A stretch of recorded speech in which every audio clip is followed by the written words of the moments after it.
প্রিয় শিক্ষার্থীবৃন্দ, আসসালামু আলাইকুম। অর্থনীতি বিভাগের তৃতীয় বর্ষের সম্মান শ্রেণীর ছাত্রদের অনলাইন ক্লাসে স্বাগত জানাচ্ছি। আমরা পড়ছি সরকারি অর্থব্যবস্থা। সরকারি অর্থব্যবস্থার বাজেট নিয়ে আমরা আলোচনা শুরু করেছি। গত ক্লাসে আমরা বাজেটের প্রথম অংশটুকু নিয়ে আলোচনা করছিলাম। তারই ধারাবাহিকতায় আজ আমরা বাজেট সম্পর্কিত যে টপিকটি পড়ব সেটি হচ্ছে আজ আমরা জানব ব্যালেন্স অ্যান্ড আনব্যালেন্স বাজেট সম্পর্কে। আমরা গত ক্লাসে যখন বাজেটের ক্লাসিফিকেশন পড়েছিলাম তখন আমরা জেনেছিলাম যে বাজেটকে প্রধানত আমরা দুটো দৃষ্টিকোণ থেকে ভাগ করে থাকি। একটি হচ্ছে ব্যয়ের দৃষ্টিকোণ থেকে, আরেকটি হচ্ছে আয় ব্যয় সমতার দৃষ্টিকোণ থেকে। তো আমরা গত ক্লাসে পড়েছিলাম যে ব্যয়ের দৃষ্টিকোণ থেকে বাজেট কত ধরনের। সেখানে আমরা জেনেছিলাম যে বাজেট সেই দৃষ্টিকোণ থেকে দুই ধরনের, রেভিনিউ বাজেট, আরেকটি হচ্ছে ক্যাপিটাল অর ডেভেলপমেন্ট বাজেট। আজ আমরা জানব যে আয় ব্যয় সমতার দৃষ্টিকোণ হতে বাজেট কত ধরনের। চলো তাহলে দেখি।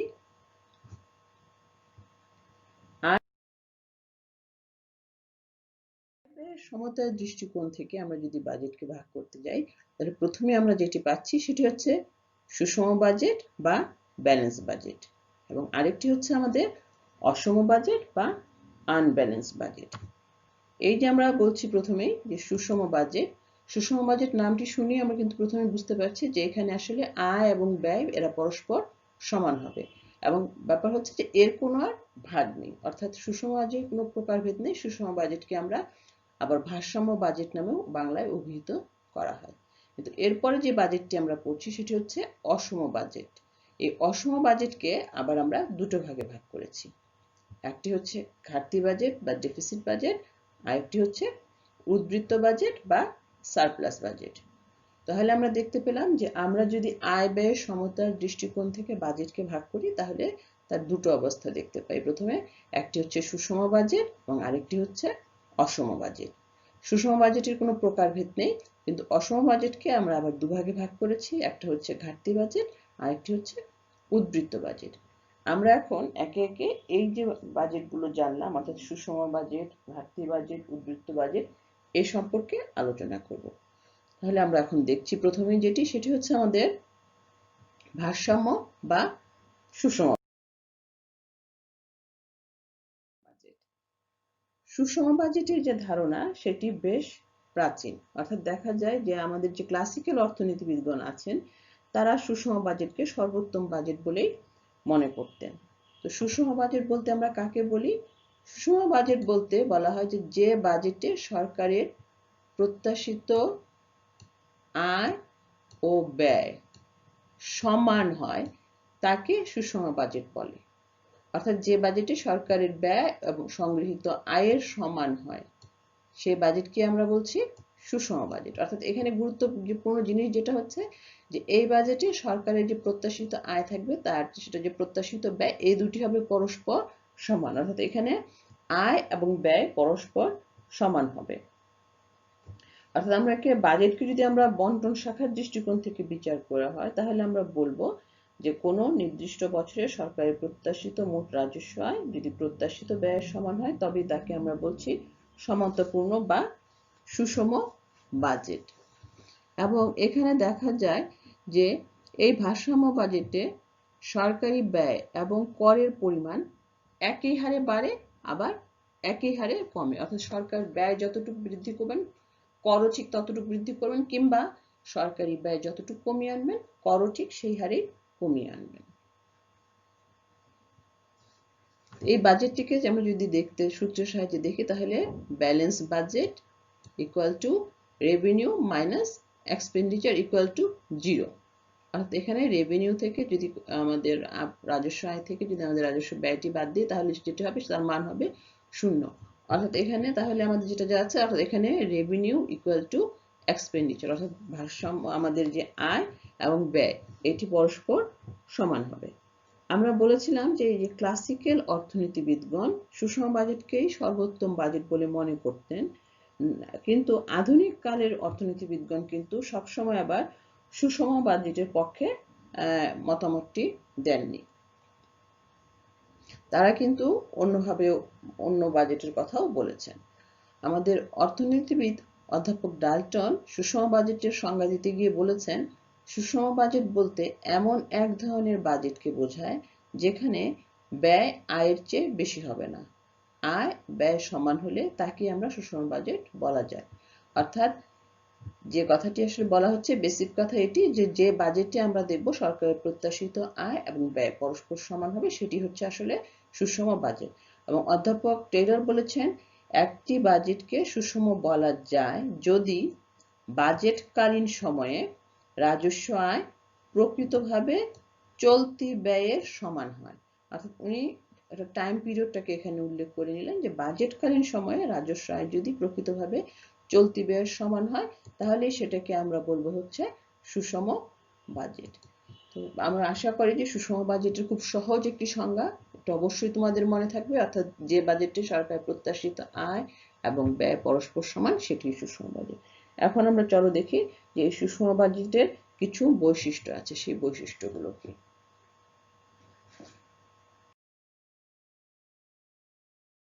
আমরা এখন দেখি যে আমাদের সুষম বাজেটের বৈশিষ্ট্যগুলো। এখানে আমরা বাজেটে আয়ের দিক এবং ব্যয়ের দিক এই দুটো পরস্পর সমান থাকে, এটি আমরা সংজ্ঞা থেকে এই বৈশিষ্ট্যের কথাটা জানতে পেরেছি। দ্বিতীয় যেটা হচ্ছে অর্থনীতির স্থিতিশীলতাকে তুলে ধরে। এখানে আমরা জানি যে যদি কোনো দেশের অর্থনীতি স্থিতিশীল থাকে, তবে শুধু তাদের পক্ষে সম্ভব হচ্ছে সুষম বাজেট তৈরি করা বা অনুসরণ করা। সুতরাং সুষম বাজেট যদি কোনো দেশ গ্রহণ করে, তাহলে আমরা অবশ্যই বুঝবো যে সেই দেশের অর্থনীতি হচ্ছে স্থিতিশীল। সুষম বাজেট অনুসরণ করলে সরকার মিতব্যয়ী থাকতে পারে। সরকারের মিতব্যয়ী থাকার একটি এখানে প্রবণতা দেখা যায়, কারণ হচ্ছে যেহেতু এখানে আয়ের পরিমাণ কম, অর্থাৎ আয় সেভাবেই করা হয় যতটুকু ব্যয় করা হবে ঠিক ততটুকুই আয় করা যায়। সুতরাং সেক্ষেত্রে সরকার কিন্তু অবশ্যই মিতব্যয়ী থাকে, অতিরিক্ত কোনো খরচ করার সম্ভাবনা এখানে সরকারকে দেখা যায় না বা সরকার করতে পারে না। এই ধরনের বাজেটে মুদ্রাস্ফীতির সৃষ্টি হওয়ার সম্ভাবনা থাকে না এবং মূল্যস্তর স্থিতিশীল থাকে।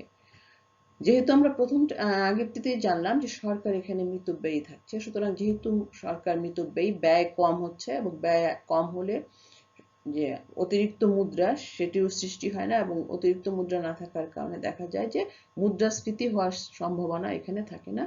এবং মূল্যস্তরের যে ব্যাপারটি, যেহেতু মুদ্রাস্ফীতি সৃষ্টি হচ্ছে না, সুতরাং এখানে দেখা যায় সাধারণত সুষম বাজেটের ক্ষেত্রে মূল্যস্তর স্থিতিশীল অবস্থায় থাকে। পঞ্চমত আমরা যেটি দেখতে পাচ্ছি যে সুষম বাজেট অনুসরণ করলে অব্যবহৃত সম্পদ ব্যবহারের সম্ভাবনা হ্রাস পায়। যে সম্পদগুলি অব্যবহৃত রয়েছে সেটি ব্যবহার করা এখানে যায় না, এবং যার ফলে দেখা যায় যে পূর্ণ নিয়োগ অর্জনের যে সম্ভাবনাটা আছে সেটা কিন্তু এখানে হ্রাস পায়। সুষম বাজেট অনুসরণ আমরা জানি, যদি আমরা পূর্ণ নিয়োগ স্তরে পৌঁছতে যাই তাহলে অবশ্যই অধিক পরিমাণে ব্যয় করতে হবে, তাহলে নিয়োগ হবে এবং নিয়োগ বাড়বে, নিয়োগ এগুলো বেড়ে যাবে। কিন্তু সুষম বাজেট অনুসরণ করলে দেখা যায় যে সম্পদ যেগুলো অব্যবহৃত আছে সেগুলো আসলে পুরোপুরি ব্যবহার করা যাচ্ছে না, সেক্ষেত্রে পূর্ণ নিয়োগের এখানে অর্জন করাটাও সম্ভব হয় না। এই ছিল আমাদের ব্যালেন্স বাজেটের বৈশিষ্ট্য। এখন আমরা জানি একটু যে কোন দেশ কেন ব্যালেন্স বাজেট অনুসরণ করবে, অর্থাৎ এর পক্ষে কি কোনো যুক্তি আছে যে কেন কোনো দেশ সুষম বাজেট অনুসরণ করবে।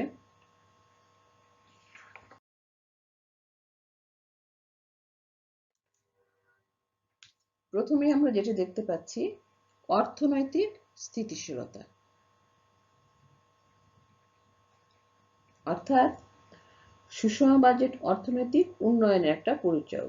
অর্থনীতি স্থিতিশীল থাকলে বিনিয়োগ উৎসাহিত হয় এবং এতে অর্থনৈতিক প্রবৃদ্ধিও বৃদ্ধি পায় এবং অর্থনৈতিক উন্নয়নটা ত্বরান্বিত হয়। সুতরাং এটি হচ্ছে আমাদের ব্যালেন্স বাজেটের পক্ষে প্রথম যুক্তি।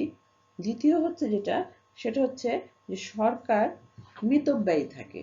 আমরা এই কথাটি আগেও বলেছি যে এই ব্যালেন্স বাজেট যখন গ্রহণ করা হয় তখন কিন্তু আমরা দেখতে পাচ্ছি যে সরকার মিতব্যয়ী থাকতে পারে, কারণ প্রত্যেক সরকারি উচিত যে যতদূর সম্ভব আয়ের সাথে সঙ্গতি রেখে ব্যয় করা, এবং এটাই হচ্ছে যে অ্যাডাম স্মিথের যে আমরা মিতব্যয়িতার নীতি পড়েছিলাম তারই একটি অংশ। এবং সুষম বাজেটে সরকার যে যে মিতব্যয়িতার প্রবণতা এটি বৃদ্ধি সহায়ক হয়ে থাকে। তৃতীয়টা হচ্ছে যেটা মুদ্রাস্ফীতি রোধ করা সম্ভব। সুষম বাজেট কিন্তু মুদ্রাস্ফীতি রোধ করতেও অনেকটা কার্যকর হয়, কেননা সরকার কর এবং সরকারি ব্যয় সমপরিমাণ হ্রাস করেই সুষম বাজেট করতে পারে। সেক্ষেত্রে দেখা যায় যে বাজেটে অর্থনীতিতে সংকোচনমূলক একটি প্রভাব সৃষ্টি করে, অর্থাৎ জাতীয় আয় ও নিয়োগ সরকারি ব্যয়ে সমপরিমাণে হ্রাস পায়। ফলে অর্থনীতিতে মুদ্রাস্ফীতির চাপ অনেকটা হ্রাস পাবে বলে আশা করা যায়, অর্থাৎ ব্যালেন্স বাজেটে মুদ্রাস্ফীতি হ্রাস করা সম্ভব হয়। তারপরে আমরা দেখছি সম্পদের সুষম বন্টন। সুষম বাজেট নীতি অনুসরণ করলে সরকারকে আয় বুঝে ব্যয় করতে হয়। তাছাড়া সরকার দেখা যায় এই ক্ষেত্রে যে অপ্রয়োজনীয় যে খাতগুলো আছে সেই খাতগুলোতে কিন্তু ব্যয় বরাদ্দ করে না। এর ফলে সমাজে দেখা যায় যে আয় বৈষম্য সৃষ্টি হয় না, এবং সমাজে যে সম্পদ আছে তার একটি সুষম বন্টনও এক্ষেত্রে হয়ে থাকে। মূল্য স্তরের স্থিতিশীলতা রক্ষা পায় হচ্ছে সুষম বাজেটের কারণে, কারণ সুষম বাজেটে বৈদেশিক বিনিময় হার স্থিতিশীল রাখার সঙ্গে সঙ্গতিপূর্ণ। এবং এটা হচ্ছে এই কারণেই যে বাজেট সুষম থাকলে দেশের আমদানি এবং রপ্তানি স্থিতিশীল থাকার কথা, আবার দেশের অভ্যন্তরে যে দ্রব্যমূল্য তারাও স্থিতিশীল থাকবে বলে আশা করা যায়। সুতরাং সুষম বাজেটের ক্ষেত্রে আয় ব্যয়ের মধ্যে সামঞ্জস্য থাকে বিধায় দেখা যায় যে অপ্রয়োজনীয় এবং অনুৎপাদনশীল যে ব্যয় সেটিও কম হয়, এবং এর ফলেও কিন্তু মূল্যস্তরের স্থিতিশীল থাকে। পরনির্ভরশীলতার সৃষ্টি হয় না। এটি একটি খুব গুরুত্বপূর্ণ ব্যাপার যে সুষম বাজেট নীতি অনুসরণ করলে বিভিন্ন ক্ষেত্রে দেখা যায় যে সরকারের কোনো ব্যয়ের ঘাটতি থাকে না, এবং ঘাটতি না থাকলে বৈদেশিক ঋণ বা সাহায্য গ্রহণের কোনো প্রয়োজনীয়তাও থাকে না, এবং এর ফলে দেখা যায় যে পরনির্ভরশীলতার সৃষ্টি এখানে হয় না। এরপরে আমরা দেখতে পাচ্ছি যে মন্দা এবং বেকারত্ব হ্রাস। সুষম বাজেট যদি কোনো দেশ গ্রহণ করে তাহলে দেখা যায় যে কিছুটা হলেও মন্দা এবং বেকারত্ব হ্রাস করতে কিন্তু এটি সক্ষম। তবে অনেক সময় বলা হয় যে সুষম বাজেট মন্দা এবং বেকারত্ব হ্রাসে সক্ষম নয়, কিন্তু আমাদের অধ্যাপক P.S. স্যামুয়েলসন এবং কিছু আধুনিক অর্থনীতিবিদ যুক্তি দেন যে বিশেষ অবস্থায় এই বাজেটের ক্ষেত্রেও গুণক 1-এর সমান হতে পারে। আর যদি 1-এর সমান হয় সেক্ষেত্রে কর রাজস্ব এবং সরকারি ব্যয়ের সমান হলেও জাতীয় আয় ও নিয়োগ বৃদ্ধি পাবে। সুতরাং মৃদু মন্দা বা বেকারত্ব রোধে সুষম বাজেট কার্যকরী করা যায়। এগুলোই হচ্ছে আমাদের সুষম বাজেটের পক্ষের যুক্তি। কিন্তু সুষম বাজেটের পক্ষে এই যুক্তিগুলো থাকলেও এর বিপক্ষেও কিন্তু বেশ কিছু যুক্তি আছে যে সুষম বাজেট আসলে সবসময় গ্রহণযোগ্য নয়, বা কেন নয় আমরা সেটা এখন দেখছি। প্রথম হচ্ছে যে বাণিজ্য চক্র প্রতিরোধে ব্যর্থতা।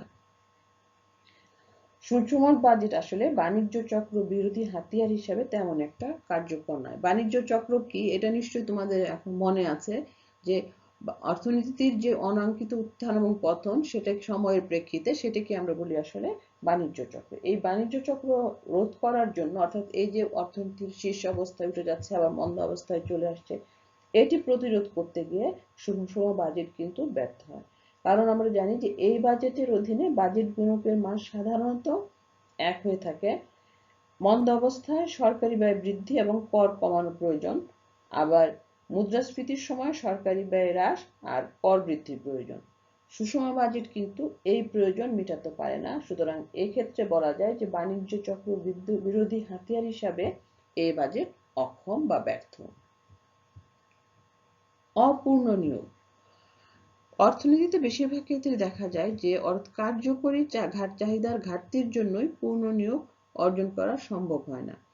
এ অবস্থায় যদি কোনো দেশ সুষম বাজেট নীতি অনুসরণ করে তবে তার পক্ষে দেখা যায় যে এখান থেকে পূর্ণ নিয়োগ অর্জন করা তার পক্ষে আর সম্ভব হবে না, কারণ এখানে সে কার্যকরী চাহিদার ঘাটতি পূরণের জন্য যে ব্যবস্থা সেটি সুষম বাজেট নিতে অক্ষম। উন্নয়নের প্রতিবন্ধকতা। বিভিন্ন দেশের দ্রুত অর্থনৈতিক উন্নয়নের জন্য আসলে প্রয়োজন হয় যে কিছু, বিশেষ করে আমাদের মতো উন্নয়নশীল দেশগুলো যারা আছে, যে প্রয়োজনীয় অবকাঠামো সৃষ্টি করা, মানব সম্পদ সৃষ্টি করা এবং প্রযুক্তি আহরণ করার জন্য প্রচুর অর্থ। কিন্তু সুষম বাজেট নীতি অর্জন করলে এই ধরনের অর্থ ব্যয় করা সম্ভব হয় না এবং সেই জন্য কাঙ্ক্ষিত উন্নয়নেও পৌঁছানো সম্ভব হয় না। সম্পদের কাম্য ব্যবহার নিশ্চিত হয় না। অব্যবহৃত সম্পদের দক্ষ বা কাম্য ব্যবহার নিশ্চিত যদি আমরা করতে চাই, তাহলে আমাদের কি করতে হয়? অনেক সময় অতিরিক্ত ব্যয় বরাদ্দের প্রয়োজন হয়। অর্থাৎ আমাদের খনিতে যে সম্পদ বা খনিজ সম্পদ যেগুলো আছে, সেগুলো যদি আমি উত্তোলন করতে চাই, তাহলে প্রথম পর্যায়ে কিন্তু আমাকে প্রচুর পরিমাণে অর্থ এখানে বিনিয়োগ করতে হবে। কিন্তু দেখা যায় যে সুষম বাজেট নীতি যদি আমি অনুসরণ করি, তাহলে এখানে প্রয়োজনীয় ব্যয় বরাদ্দ সম্ভব হয় না এবং এর ফলে সম্পদের যে কাম্য ব্যবহার সেটিও নিশ্চিত করা যায় না। উন্নয়নশীল দেশের জন্য কাম্য নয়। অর্থাৎ এই ব্যালেন্স বাজেটকে আমরা যত আগে পক্ষে কিছু কথা বললাম, কিন্তু আসলে এটি উন্নয়নশীল দেশের জন্য কাম্য হয় না। কারণ আমরা জানি সাধারণত দেখা যায় যে উন্নয়নশীল দেশগুলোতে বেকারত্ব থাকে বেশি, আবার জনগণের আয়ও থাকে কম, যার ফলে সরকারের কর সংগ্রহের সুযোগও থাকে কম। সুতরাং অতিরিক্ত কর সংগ্রহের মাধ্যমে ব্যয় বৃদ্ধি করে বেকারত্ব কমানোর সুযোগ এ সমস্ত দেশের কম বলা যায়। আর এক্ষেত্রে সুষম বাজেটের সম্প্রসারণমূলক প্রতিক্রিয়া কম হবে। ফলে উন্নয়নশীল দেশের দ্রুত জাতীয় আয় ও নিয়োগ বৃদ্ধিতে সুষম বাজেট তেমন একটা কার্যকর হয় না বলে আমাদের বিশ্বাস।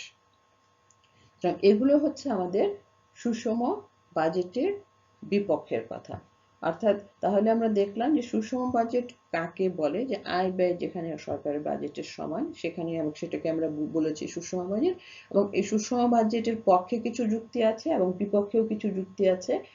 এবং দেখা যায় যে আসলে সব দেশের জন্যই সবসময় এই সুষম বাজেটটি কাম্য নয়। এবং অনেক সময় দেখা যায় যে সুষম বাজেট জরুরি অবস্থায় সরকারকে অনিশ্চয়তায় ফেলে দেয়। অর্থাৎ দেশে যদি কোনো প্রাকৃতিক দুর্যোগ বা অন্যরকম কিছু দেখা দেয়, সেক্ষেত্রে সুষম বাজেট একেবারেই অকার্যকর বলে প্রমাণিত হয়। তো বিভিন্ন প্রেক্ষিত থেকে বলা যায় আসলে যে উন্নয়নশীল দেশের জন্য এই সুষম বাজেটটি খুব একটি কাম্য বাজেট বলে বিবেচিত হয় না। এরপরে আমরা দেখব সেটি হচ্ছে আমাদের অসম বাজেট বা আনব্যালেন্স বাজেট। কোনো নির্দিষ্ট সময়ে সরকারের প্রত্যাশিত আয় ও ব্যয়ের পরিমাণ যদি সমান না হয়, তবে তাকে অসম বা ভারসাম্যহীন বাজেট বলা হয়। এতক্ষণ আমরা যেটা দেখলাম, সেখানে আমরা বলেছিলাম যে সরকারের প্রত্যাশিত আয় এবং ব্যয় যে বাজেটের সমান, সেটি হচ্ছে ব্যালেন্স বাজেট। আর এখানে এসে আমরা দেখতে পাচ্ছি যে যেখানে সরকারের প্রত্যাশিত আয় এবং ব্যয়ের পরিমাণ যদি সমান না হয়, অর্থাৎ অসমান হয়, তাহলে সেটাকে আমরা বলবো অসম বা ভারসাম্যহীন বাজেট। এখানে আমরা তাহলে দেখতে পাচ্ছি যে এখান থেকে যদি আমরা রেভিনিউ থেকে এক্সপেন্ডিচার বিয়োগ করি বা বাদ দিই, তাহলে সেটি শূন্যের সমান হচ্ছে না। অর্থাৎ এখানে আমরা দেখতে পাচ্ছি যে সরকারের যে মোট কর রাজস্বের পরিমাণ এবং অকর রাজস্বের পরিমাণ আছে, সেই দুটোকে একসাথে করি এবং সরকারের যদি যে রাজস্ব ব্যয় এবং উন্নয়নমূলক ব্যয়গুলো আছে, এগুলোকে একসাথে করি, এই দুটোর যদি পার্থক্য যেটা হবে, সেটি কখনোই শূন্যের সমান হচ্ছে না। এখানে এই জিনিসটা লক্ষ্য করো যে আমরা বলছি যে সমান হচ্ছে না, তাহলে কি হবে? অসমান। অসমানের ক্ষেত্রে কিন্তু এখানে আমরা দুটি অবস্থা দেখতে পারবো। একটি দেখতে পারবো যে হয় উদ্বৃত্ত হবে বাজেটটি, কিংবা ঘাটতি বাজেট হবে। অর্থাৎ কোনোখানে আমরা দেখব যে আয় বেশি হচ্ছে, ব্যয় কম হচ্ছে, আবার কোনো জায়গায় দেখব যে ব্যয় বেশি হচ্ছে, আয় কম হচ্ছে। এই দুই ধরনের অবস্থায় কিন্তু আমরা এই অসম বা ভারসাম্যহীন বাজেটে পরিলক্ষিত করব। প্রথমে আমরা দেখছি সারপ্লাস বাজেট বা উদ্বৃত্ত বাজেট। সারপ্লাস বাজেটটা হচ্ছে কোনো নির্দিষ্ট সময়ে সরকারের চলতি রাজস্ব প্রাপ্তি রাজস্ব ব্যয় থেকে বেশি হলে তাকে বলা হয় উদ্বৃত্ত বাজেট। তাহলে এখানে আমরা দেখতে পাচ্ছি সরকারের রাজস্ব প্রাপ্তি যেটি আছে, সেটি রাজস্ব ব্যয় থেকে বেশি হবে। অর্থাৎ এখানে আয় ব্যয়ের থেকে বেশি হবে, সেটি হচ্ছে আমাদের উদ্বৃত্ত বাজেট। উদ্বৃত্ত বাজেটের যে ব্যাপারটি তাহলে দেখা যাচ্ছে যে এখান থেকে আমরা দেখব যে revenue is greater than expenditure. এটাই হচ্ছে আমাদের সারপ্লাস বাজেটের মূল বিষয়, যে এখানে রেভিনিউ থেকে যদি এক্সপেন্ডিচার বাদ দিই সেটি অবশ্যই তাহলে আমাদের বেশ শূন্য থেকে বড় হবে, অর্থাৎ এখানে revenue is greater than expenditure হয়ে থাকবে, এবং সেটি হচ্ছে আমাদের সারপ্লাস বাজেট বা উদ্বৃত্ত বাজেট। তো এই উদ্বৃত্ত বাজেট আমরা দেখব। এখানে প্রথম বৈশিষ্ট্য যেটি আমরা দেখতে পাচ্ছি যে বেকার সমস্যা তেমন প্রকট না হলে মুদ্রাস্ফীতি প্রতিরোধে উদ্বৃত্ত বাজেট নীতি বেশ ভালো ফল দেয়। অর্থাৎ কোনো দেশে যদি বেকার সমস্যা খুব বেশি না হয় তাহলে সে দেশে মুদ্রাস্ফীতি প্রতিরোধ করার জন্য উদ্বৃত্ত বাজেটটি বেশ কার্যকর ফল দেয় বলে দেখা গিয়েছে। দ্বিতীয় হচ্ছে, এই নীতি অনুসরণের কারণে দেশে বিদ্যমান সম্পদের কাম্য ব্যবহার নিশ্চিত করা যায় না।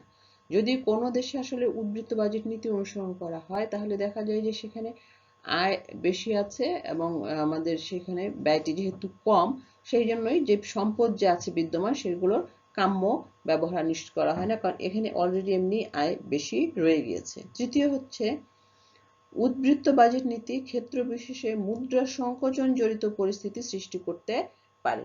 যদি দেখা যায় যে কোনো কোনো দেশে কখনো যে এই উদ্বৃত্ত বাজেট নীতিতে মুদ্রা সংকোচনের যে অবস্থা, অর্থাৎ আমাদের দেখা যায় সেই পরিস্থিতিটি কিন্তু উদ্বৃত্ত বাজেটের কারণে সৃষ্টি হয়ে থাকে। উদ্বৃত্ত বাজেট নীতির ক্ষেত্রে সরকার ঋণ গ্রহণের পরিবর্তে ঋণ প্রদান করতে পারে, যা জাতীয় অর্থনীতির স্বনির্ভরতাকে তুলে ধরে। অর্থাৎ আমরা যদি দেখি যে সরকারের যেহেতু এখানে আয় বেশি আছে, ব্যয় কম, সেক্ষেত্রে সরকার ঋণ গ্রহণের তো প্রয়োজন হয়ই না, বরঞ্চ সরকার অন্য কোনো দেশকে প্রয়োজনে ঋণ দিতে পারে, এবং এই যে ঋণ দেওয়া সেটা তখন যে সেই দেশের অর্থনীতি যে স্বনির্ভর সেটি থেকে প্রতীয়মান হয়।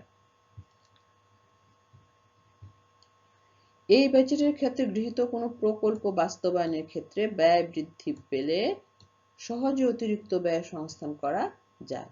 অর্থাৎ এই যখন এই সারপ্লাস বাজেটের অধীনে দেখা যায় যদি কোনো দেশের কোনো একটি প্রকল্প গ্রহণ করা হয় এবং সেই মুহূর্তে যদি আবার দেখা যায় যে প্রকল্পের ব্যয়টি বেড়ে গিয়েছে, তাহলে অর্থ সংস্থান করার কোনো সমস্যা হয়ে দাঁড়ায় না, কারণ যেহেতু সরকারের অতিরিক্ত আয় আছে সেই অতিরিক্ত আয় থেকেই অতি সহজেই এই প্রকল্পের ব্যয় মেটানো সম্ভব হয়। সুতরাং এগুলোই হচ্ছে আমাদের সারপ্লাস বাজেট বা উদ্বৃত্ত বাজেটের বৈশিষ্ট্য। এখন আমরা দেখি আমাদের এই সারপ্লাস বাজেটের পক্ষে যুক্তিগুলো কি কি। প্রথম হচ্ছে যে মুদ্রাস্ফীতি প্রতিরোধে এটি সহায়তা করে। মুদ্রাস্ফীতি প্রবণতা অর্থনীতিতে বেকার সমস্যা খুব একটা প্রকট না হলে আমরা বলেছি যে মুদ্রাস্ফীতি প্রতিরোধের জন্য এই যে আমাদের উদ্বৃত্ত বাজেট আছে যেটি, সেটি কিন্তু সহায়ক হয়ে থাকে, কারণ এখানে দেখা যায় যে সরকারের আয়টি বেশি এবং ব্যয় সেই তুলনায় কিন্তু কম। আয় বেশি ব্যয় কম হওয়ার কারণেই মুদ্রাস্ফীতি দেখা যায় না, কারণ আমরা জানি যে সরকারি ব্যয় বেশি হলে বরঞ্চ মুদ্রাস্ফীতি দেখা যায়, আর উদ্বৃত্ত বাজেট হলে যেহেতু আয় বেশি ব্যয় কম, সুতরাং এটি অবশ্যই মুদ্রাস্ফীতিকে প্রতিরোধ করতে সাহায্য করে থাকে।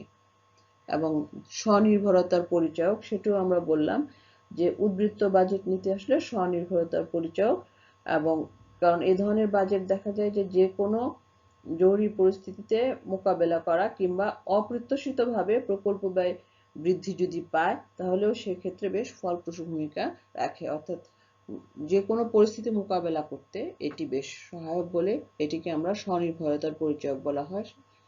ঋণ প্রদান করা, আমরা দেখতে পাচ্ছি যে উদ্বৃত্ত বাজেট নীতির ক্ষেত্রে দেশে বেসরকারি কোনো উদ্যোগ কিংবা বিদেশি রাষ্ট্রের প্রয়োজনে ঋণ প্রদান করা যায়।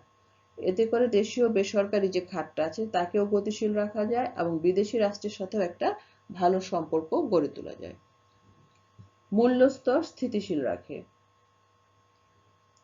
দেশে যদি কোনো কারণে অপ্রত্যাশিতভাবে সামগ্রিক চাহিদা বৃদ্ধির কারণে মূল্যস্তর বৃদ্ধি পায় কিংবা দেখা যায় যে সামগ্রিক চাহিদা হ্রাসের কারণে মূল্যস্তর হ্রাস পায়, তাহলে উদ্বৃত্তের পরিমাণ বাড়িয়ে ও কমিয়ে মূল্যস্তর স্থিতিশীল রাখা যায়। তাই মূল্যস্তর স্থিতিশীল রাখার জন্য উদ্বৃত্ত বাজেট বেশ যুক্তিযুক্ত বলে মনে করা হয়। দায় পরিশোধ তহবিল সৃষ্টি। দেখা যায় যে উদ্বৃত্ত বাজেটের মাধ্যমে পর্যাপ্ত তহবিল যদি সৃষ্টি করা যায়, তাহলে পূর্বের গৃহীত যে ঋণগুলো আছে সেগুলো সুদাসলে পরিশোধের ব্যবস্থা করা যায়। সুতরাং সেদিক থেকেও বলা যায় যে উদ্বৃত্ত বাজেট একটি ভালো বাজেট। এখন আমরা দেখব যে এই উদ্বৃত্ত বাজেটের বিপক্ষের যুক্তিগুলো কি।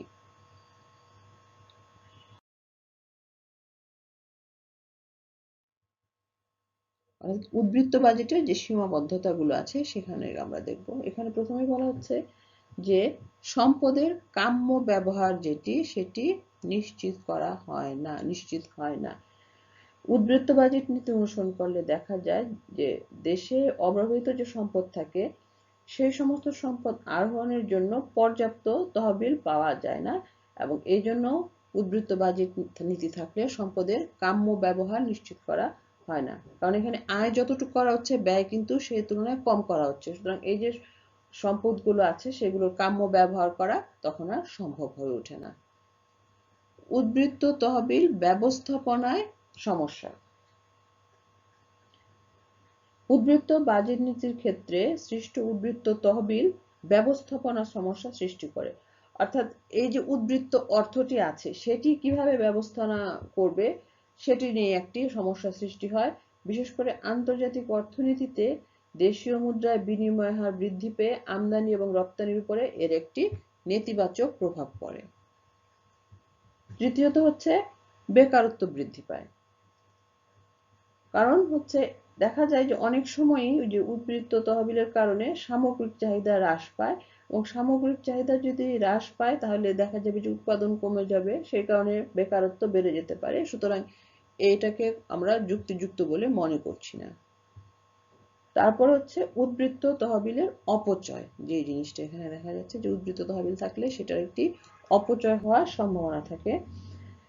উদ্বৃত্ত বাজেটের ক্ষেত্রে যে উদ্বৃত্ত তহবিলের সৃষ্টি হয় সেখানে দেখা যায় যে এটি সরকার অনেক সময় অপ্রয়োজনীয় এবং অনুৎপাদনশীল ক্ষেত্রে বরাদ্দ দিতে পারে, যা কিনা কোনো দেশে নানাবিধ অর্থনৈতিক সংকট সৃষ্টি করতে পারে। এই কারণে বলা হয় যে আসলে উদ্বৃত্ত বাজেট সবসময় যুক্তিযুক্ত নয়। তাহলে এগুলো হচ্ছে আমাদের উদ্বৃত্ত বাজেটের যে কথা আমরা বলছিলাম তার বিপক্ষের কিছু যুক্তি। এখন আমরা যেটা দেখব সেটি হচ্ছে ডেফিসিট বাজেট বা ঘাটতি বাজেট। কোনো নির্দিষ্ট আর্থিক বছরে, সাধারণত আমরা এটিকে এক বছরই বলে থাকি, সরকারের আয়ের চেয়ে ব্যয় বেশি হলে তাকে ঘাটতি বাজেট বলে। তাহলে এটি দেখছি আমরা যে আমরা এতক্ষণ যে বাজেটটি পড়লাম অর্থাৎ উদ্বৃত্ত বাজেটের ঠিক বিপরীত অবস্থা হচ্ছে এই ঘাটতি বাজেট। এখানে বলা হচ্ছে কোনো নির্দিষ্ট আর্থিক বছরে সরকারের আয়ের চেয়ে ব্যয় যদি বেশি হয় তাহলে সেটিকে আমরা বলি ঘাটতি বাজেট। অর্থনীতিবিদ এইচ ডাল্টনের মতে সরকারের আয়ের চেয়ে ব্যয় বেশি হলে তাকে ঘাটতি বাজেট বলা হয়। অর্থাৎ আমরা যদি ঘাটতি বাজেটটিকে দেখি তাহলে আমরা এখানে দেখব যে এখানে এক্সপেন্ডিচার বা সরকারের যে ব্যয়টি আছে সেটি আয়ের থেকে সবসময় বেশি হয়ে থাকে। অর্থাৎ এখানে যদি আমরা রেভিনিউ থেকে এক্সপেন্ডিচার বাদ দিই সেটির যে মানটা পাওয়া যাবে সেটা হচ্ছে নেগেটিভ, এই জন্য এটি হবে লেস দেন 0। অর্থাৎ এখানে সবসময় ব্যয় বেশি হবে এবং আয় কম হবে, এই জন্য সবসময় একটি এখানে ঘাটতি পরিলক্ষিত হয়ে থাকে। অর্থাৎ তাহলে যে বাজেটে আয়ের চেয়ে ব্যয় বেশি সেটি হচ্ছে আমাদের ডেফিসিট বাজেট বা ঘাটতি বাজেট। এই যে সরকারের ঘাটতি হচ্ছে সেই ঘাটতি পূরণ করার জন্য সরকার কি ব্যবস্থা নেয় তা আমরা একটু এখন জেনে নিব। এখানে দেখা যায় যে সরকারের যে ঘাটতি বাজেট, সেই যে ঘাটতিটি হচ্ছে সেটি পূরণ করার জন্য জনগণ, ব্যাংক এবং ব্যাংক নয় এমন সব আর্থিক প্রতিষ্ঠান থেকে সরকার কি করে থাকে, ঋণ গ্রহণ করে থাকে। অর্থাৎ অভ্যন্তরীণ কিছু ঋণ সরকার এক্ষেত্রে গ্রহণ করে থাকে। দ্বিতীয়ত হচ্ছে নতুন অর্থ সৃষ্টি করা, অর্থাৎ নতুন করে নোট ছাপিয়েও এই ডেফিসিট বা ঘাটতি পূরণের চেষ্টা করে। পূর্বের পুঞ্জীভূত তহবিল থেকে অর্থ উত্তোলন করে থাকে ঘাটতি পূরণ করার জন্য। এছাড়াও যেটা করে, বৈদেশিক ঋণও কিন্তু সরকার এক্ষেত্রে গ্রহণ করে থাকে। আর আরেকটি বেশি পন্থা যেটি সবচেয়ে বেশি অনুসরণ করা হচ্ছে সেটা হচ্ছে অতিরিক্ত কর আরোপ করা হয় এবং সেটি আদায় করা হয়। তাহলে আমরা দেখতে পাচ্ছি যে এই যে ডেফিসিট বাজেট, যেখানে কিনা ব্যয়ের পরিমাণ বেশি হয়, আয়ের পরিমাণ কম হয়, সেক্ষেত্রে সরকার এই ব্যবস্থাগুলো গ্রহণ করে তার আয় বৃদ্ধি করার চেষ্টা করে এবং ঘাটতি পূরণের ব্যবস্থাটাও এভাবে সরকার সাধারণত করে থাকে। এখন আমরা দেখব যে এই যে ডেফিসিট বাজেট, এর তাহলে বৈশিষ্ট্যগুলো কি।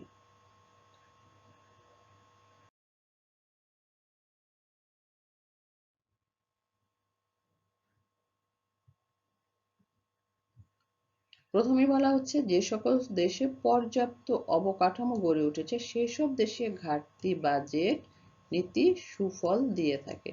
অর্থাৎ যে সমস্ত দেশে উন্নতির একটি লেভেলে পৌঁছে গিয়েছে, সে একটা নির্দিষ্ট মাত্রায় পৌঁছে গিয়েছে, সেই সমস্ত দেশে যদি ঘাটতি বাজেট নীতি অনুসরণ করা হয় তাহলে সেটি সেখানে বেশি সুফল দিয়ে থাকে।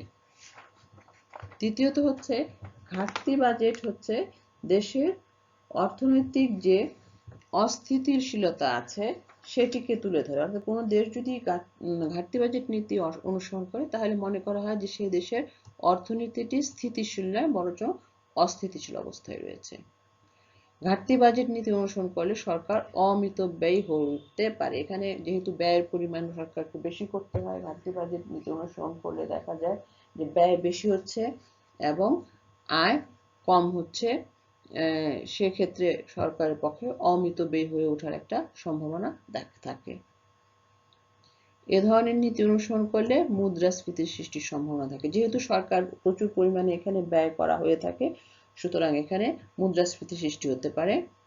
এবং এই ধরনের বাজেট নীতি অনুসরণের মাধ্যমে অব্যবহৃত সম্পদের ব্যবহার তথা পূর্ণ নিয়োগ অর্জনের সম্ভাবনা সৃষ্টি হয়। এটি হচ্ছে এই বাজেটের সবচেয়ে পজিটিভ যে দিক, সেটি হচ্ছে যে এই বাজেট নীতি অনুসরণ করলে যে অব্যবহৃত সম্পদগুলো আছে সেটা পুরোপুরি ব্যবহার করা যায়, কারণ এখানে ব্যয় করতে পারে সরকার, এবং এর ফলে দেখা যায় যে পূর্ণ নিয়োগ অর্জন করা এই বাজেট নীতি অনুসরণ করলে সেই দেশের পক্ষে ধীরে ধীরে সেই দেশটি পূর্ণ নিয়োগের দিকে এগিয়ে যায়। এগুলোই হচ্ছে আমাদের ডেফিসিট বাজেট বা ঘাটতি বাজেটের বৈশিষ্ট্য। এখন আমরা দেখি এই বাজেটের পক্ষের যুক্তিগুলো কি।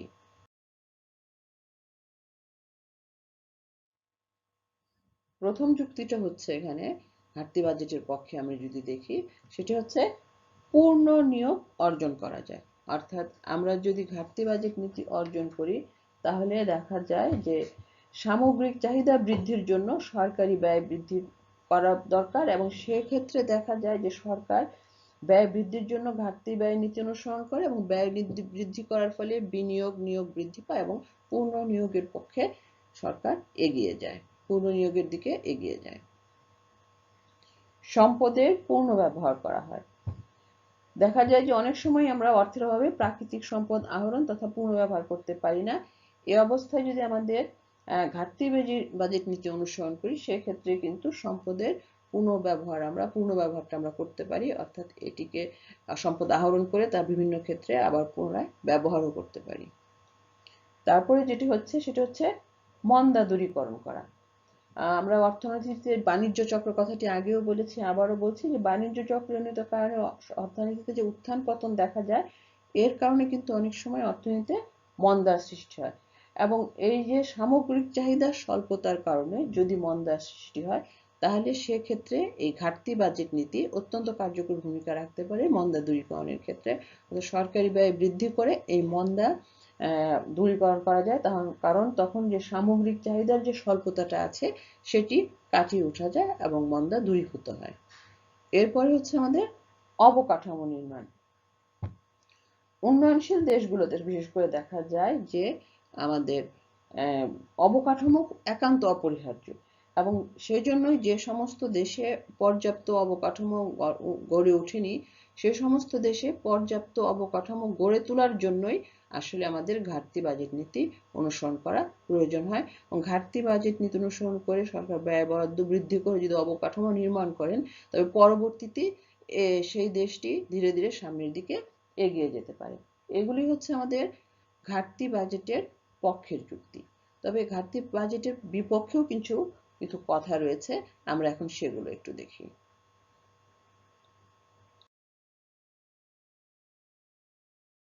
Argument against deficit budget. ঘাটতি বাজেটের বিপক্ষের যুক্তিগুলো এখন আমরা দেখছি। প্রথমেই হচ্ছে সরকার অমিতব্যয়ী হয়ে ওঠে। ঘাটতি বাজেট নীতি অনুসরণ করলে সরকার অমিতব্যয়ী হয়ে উঠতে পারে এবং দিনে দিনে যদি ঘাটতি বৃদ্ধি পায় তাহলে অনেক সময় দেখা যায় যে অর্থনীতি দেউলিয়া হয়ে যেতে পারে। দ্বিতীয় যেটি হচ্ছে সেটি হচ্ছে মুদ্রাস্ফীতির সৃষ্টি হয়। ঘাটতি বাজেট নীতি অনুসরণ করলে দেখা যায় যে অপ্রয়োজনীয় এবং অনুৎপাদনশীল খাতে ব্যয় বরাদ্দ বৃদ্ধি পায় এবং এতে অর্থনীতিতে অর্থের যোগান বৃদ্ধি পেয়ে মুদ্রাস্ফীতির সৃষ্টি হয়, যেটি কিনা আসলে অর্থনীতির জন্য মোটেও কাম্য নয়, কারণ মুদ্রাস্ফীতির ফলে অর্থনীতিতে অস্থিতিশীলতাও দেখা দেয়। বেসরকারি বিনিয়োগ হ্রাস পায়। ঘাটতি বাজেট নীতির কারণে সরকারকে অভ্যন্তরীণ ব্যাংক কিংবা আর্থিক প্রতিষ্ঠান থেকে বেশি বেশি পরিমাণে ঋণ নিতে হয় এবং যার ফলে দেখা যায় যে বেসরকারি উদ্যোক্তারা সেই পরিমাণে অর্থ ঋণ পায় না এবং এর ফলে বেসরকারি বিনিয়োগও হ্রাস পেয়ে যায়। এরকম আরেকটি হচ্ছে যে উৎপাদনশীল যে খাত আছে সেটি অবহেলিত থাকে ঘাটতি বাজেট নীতির কারণে, কারণ এখানে দেখা যায় যে সরকার অমিতব্যয়ী হওয়ার একটা প্রবণতা আছে, অনুৎপাদনশীল খাতে ব্যয় বৃদ্ধি করা হয় এবং এর ফলে দেখা যায় যে উৎপাদনশীল যে ব্যয় আছে সেটি হ্রাস পায় এবং এর ফলে অর্থনীতির যে সামগ্রিক গতিশীলতা আছে সেটিও ব্যাহত হয়ে যায়। সুতরাং ঘাটতি বাজেট নীতি যদি অনুসরণ করা হয় তাহলে যে অর্থনীতিতে অনুৎপাদনশীল ব্যয় বৃদ্ধি পায়, এছাড়া ঘাটতি প্রতি বছরই বাড়তে থাকে এবং যা কিনা একটি অর্থনীতিতে অস্থিতিশীলতা বাড়িয়ে দেয়। সুতরাং বলা যায় যে আসলে ঘাটতি বাজেট নীতি সবসময় কোনো একটি অর্থনীতির জন্য খুব কাম্য নীতি হিসাবে গ্রহণযোগ্য নয়। প্রিয় শিক্ষার্থীরা, আমরা এতক্ষণ ব্যালেন্স অ্যান্ড আনব্যালেন্স বাজেট সম্পর্কে যে আলোচনাগুলো আছে সেগুলো পড়লাম।